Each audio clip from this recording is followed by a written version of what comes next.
Okay, and we're back, and today we're doing some mechanics. This is one of the more common things that we do in high school physics, and it's the type of thing that you see every day of your life almost. Anytime you throw something, toss something, kick something, or watch others do that, when things go flying through the air, we call those projectiles. And that type of motion, where things follow the arch, like shooting a basketball or something, is called projectile motion. So projectiles, just that type of object, moves under the influence of gravity. It does not use its own energy. So something like a jet plane, or when a bird is flapping its wings and it's doing the work on itself, those are not projectiles.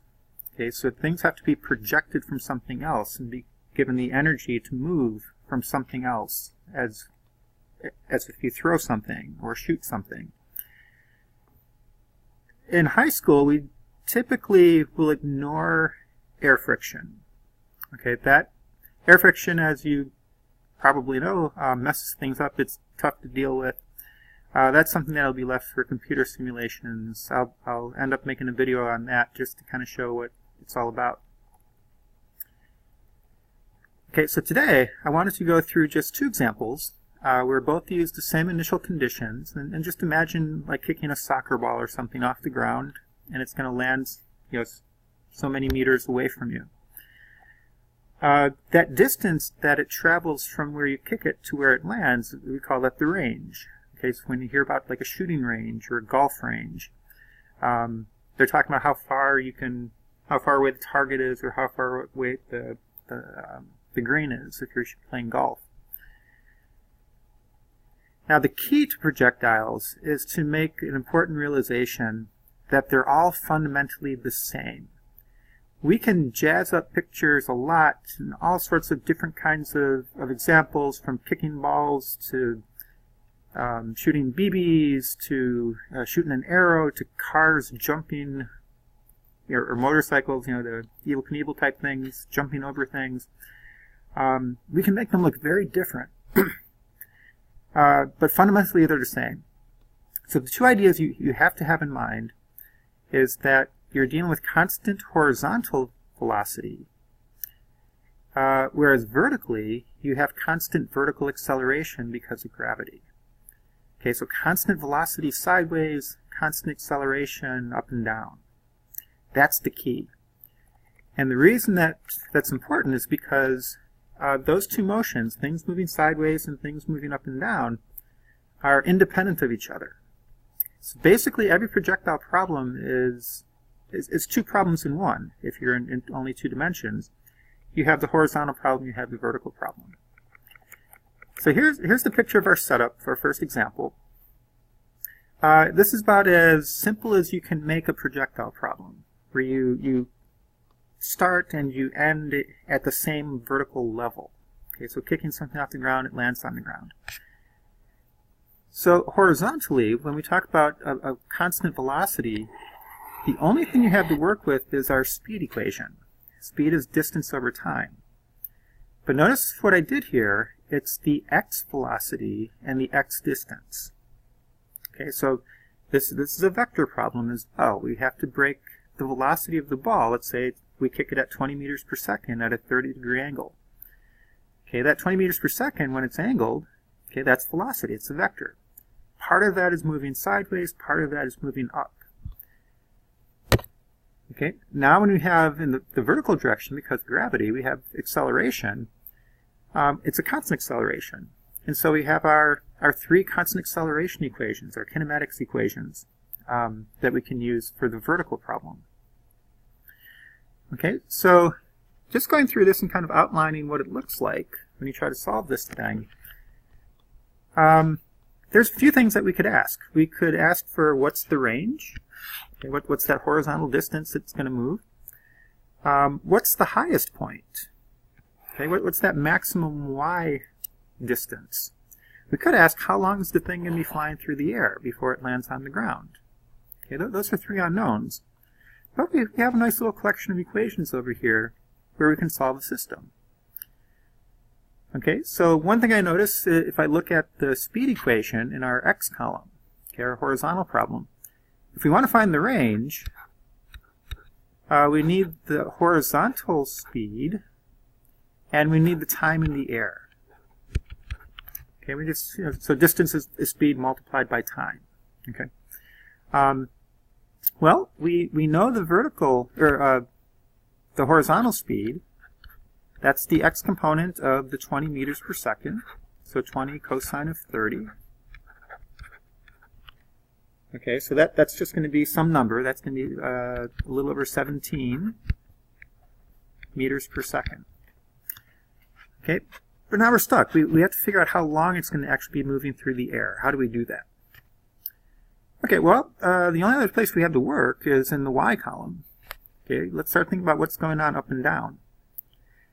And since I know the initial position vertically and I know the final position vertically, okay, it's the ground, it's 0 height, I can make use of this distance equation, okay, for kinematics. Okay, what that would look like is my final position is going to be the ground, so 0 height. It's 1/2 times the acceleration. Well, it's just gravity. That's important. We have to use negative 9.8 since gravity is going down. Direction matters. We have to keep track of the signs of velocities and accelerations when we do these types of problems. Now, time's what we're looking for. So we have time squared. And now the second term, we need the initial velocity. But notice it's the initial y velocity because we're working just in the y direction here. The initial y velocity is your 20 meters per second multiplied by the sine of 30 degrees. And then however long the thing's going to be in the air. And the initial position, vertical position at least, is also 0. It's the ground. And so we can solve for time from this.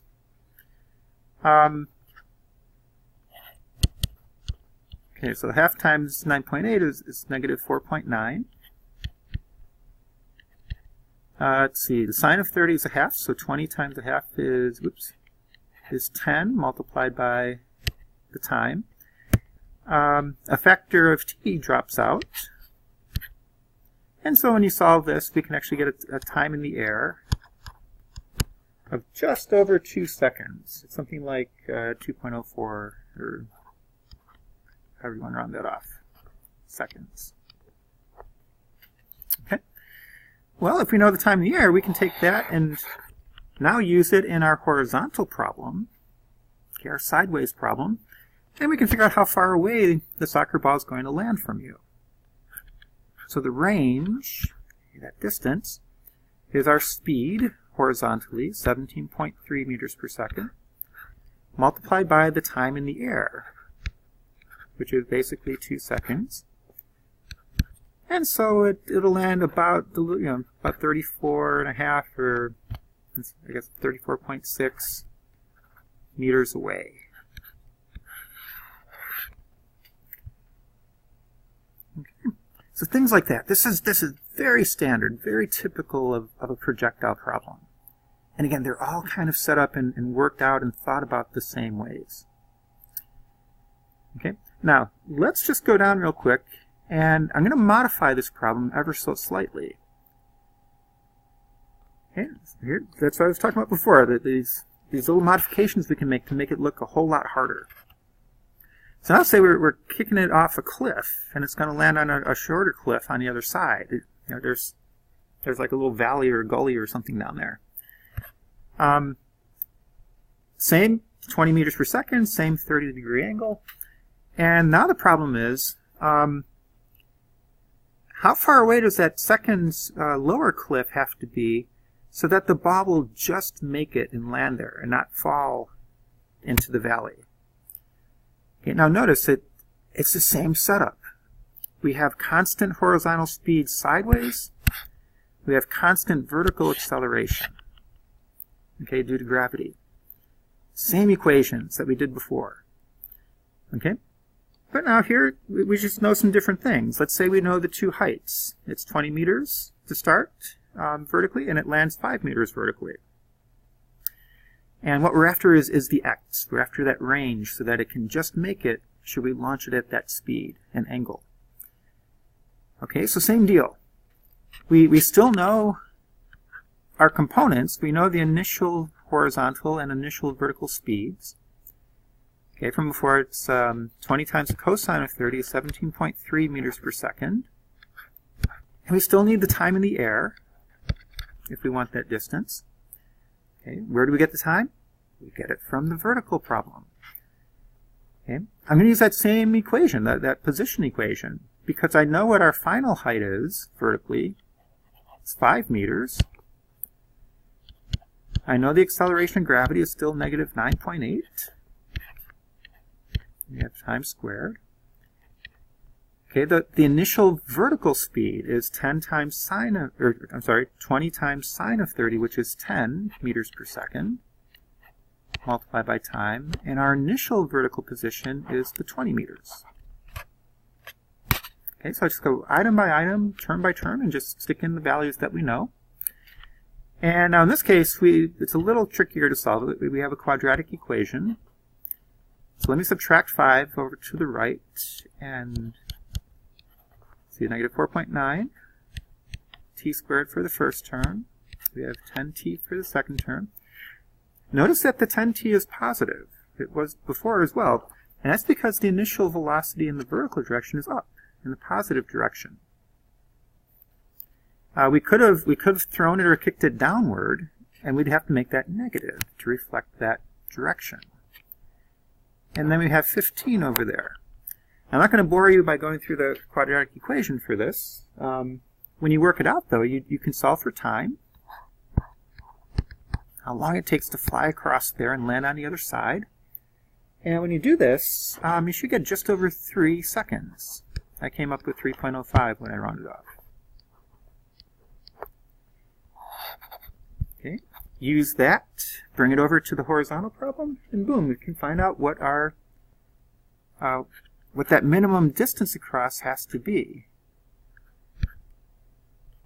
Okay, 17.3 multiplied by 3 is about 52.8 meters. Okay, so if it's 52.8 meters away, okay, going sideways, we can kick the ball at that speed and angle, and it'll just make it across and land on the other side. Okay, so again, both these had the same initial conditions. Both are set up the same way. We're thinking about them the same way. A constant velocity horizontally, a constant acceleration vertically. And lo and behold, we're starting to solve these two-dimensional projectile problems. Okay, so hopefully this helps. You have some examples under your belt. And until next time, we'll see you later.